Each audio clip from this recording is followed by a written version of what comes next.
Hello family, ఈ వీడియోలో నా మార్నింగ్ రొటీన్ చూసేయండి. లంచ్లోకి క్యారెట్ ఫ్రై చేశాను. అలాగే ఒక స్టవ్ పైన పాలు, హాట్ వాటర్, అలాగే రైస్ అయితే పెట్టేశాను. దోశలకి బ్యాటర్ అయితే మంచిగా ఫెర్మెంట్ అయిపోయింది. కొద్దిగా షుగర్ యాడ్ చేస్తే దోశలు బయట దోశల కలర్ మంచిగా వస్తాయన్నమాట.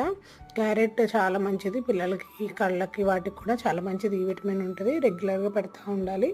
అలాగే టొమాటో పప్పు కూడా చేశానండి.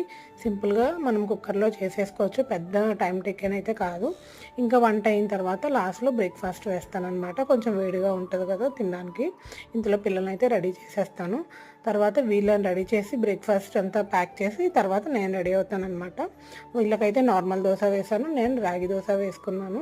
ఇది రెగ్యులర్గా అయితే తినను నేను, ఎప్పుడైనా మూడ్ బట్టి ఇది నానబెడుతూ చేస్తూ ఉంటాను అనమాట. థర్స్డేస్ అయితే కంపల్సరీ దీపం పెట్టి పూజ చేసుకుంటాను. హెడ్ బాత్ చేసి నేను కూడా రెడీ అయిపోయి వెళ్ళిపోయాను. వీడియో నచ్చితే లైక్ చేయండి. బాయ్.